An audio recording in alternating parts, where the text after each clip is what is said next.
Our weekly look at the real estate market, and we this week talk to Peter O'Malley. He joins us now from Harris Partners. Pete, good evening to you. Good evening to you, John. Let's kick off with the auction activity. That gives us an idea of where we are. How did it look over the weekend? Look, pretty soft again. I saw one of Sydney's most prolific auctioneers say that he'd only achieved 3 out of 12 on Saturday. The majority of properties that did sell on Saturday actually sold prior to auction, John, so vendors are clearly grabbing the money and running pre-auction rather than facing the open market on the whole. And that comes about by the fact that there's a lot of stock. Auction volumes in Sydney particularly are running around 1,500 a weekend at the moment, and the auction clearance rate has not cracked 50% since early August. It's interesting that, because is that we're looking at Sydney in particular. I guess this might be a similar picture across the country. Are we talking here about people thinking that prices are flattening? There's plenty of evidence of that, and therefore they think we should jump in and get the best we can now?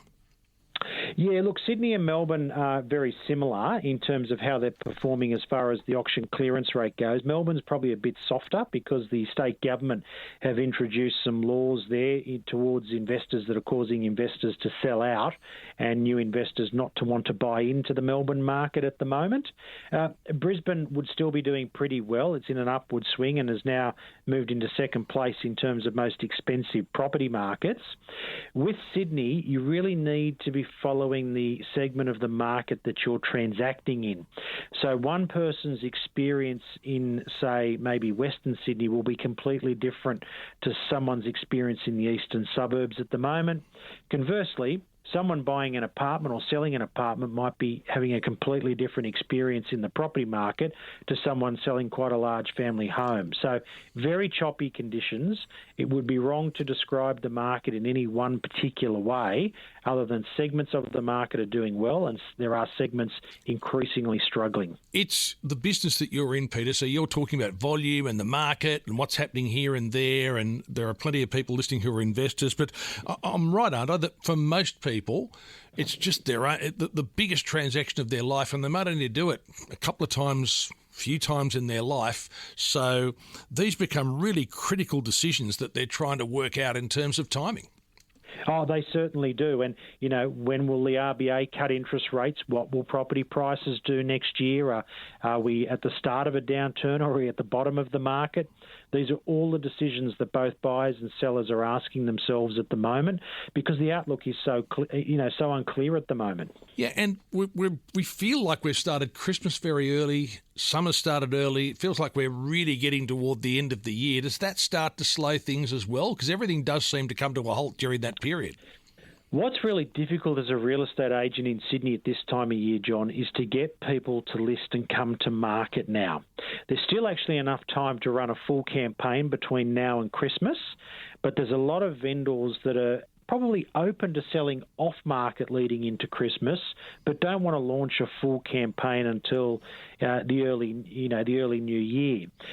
What I would say, though, is stock levels will begin to tighten noticeably for buyers and sellers as we head toward Christmas, and that's actually a good time for vendors to secure themselves a sale, because if there's one thing that vendors have been battling with for the last 3 months, it's excess stock levels. So if you have been on the market for a while and you haven't achieved a sale, whilst you might be so inclined to give up, do note that the excess stock will begin to turn in your favour as a vendor. Yeah, so do you leave a for sale sign up? Do you tell your agent, look, we'll keep it for sale right through Christmas, and who knows, someone might try and contact someone on Boxing Day after hours number. You never know, do you? Oh, you never do know. And I think that's where the agent needs to guide you. As an agent, you know whether a campaign has run out of puff or not. When inquiries stop, when inspection numbers stop, when there's no pulse for the property, it either needs to be withdrawn or completely repriced.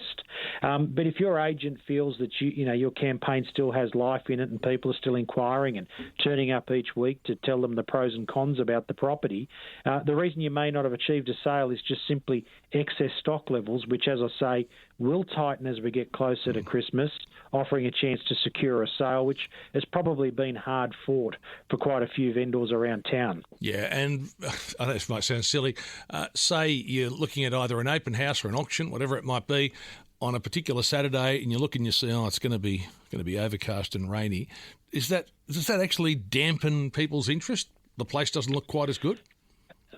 Maybe the house doesn't look its best or the apartment, John, but no, can I say that days like last Saturday, the buyers run off and do something else other than look at houses, I can tell you.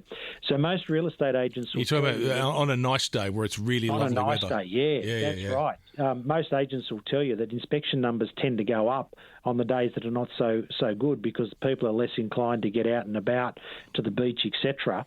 So a rainy Saturday is never a bad thing for a real estate agent, funny enough. Okay, just a final one there, just on that. Say, for instance, you're in your area, you've lived at your house for a long time, it's a rainy day, you can't really go and do what you wanted to do, you think, there's an open house down the road. How often do you have people walk in, look at a place and think, and actually buy on impulse? So how does that happen? Impulse purchase? Yeah. Look, more often than you would realise when it comes to real estate, you think that real estate is a very considered purchase, and it is most of the time, but there are definitely impulse buyers who don't realise they have a need or desire to make a move until they're standing in the property that says, hey, I wouldn't have thought so, but I could live here. Fantastic. All right, very interesting. If anyone's had an experience like that, they might like to let us know. Peter, as always, great to talk to you, and we'll talk again very soon. Look forward to it. Thank you, John. Yeah, Peter O'Malley there from Harris Partners with our weekly look at the real estate market.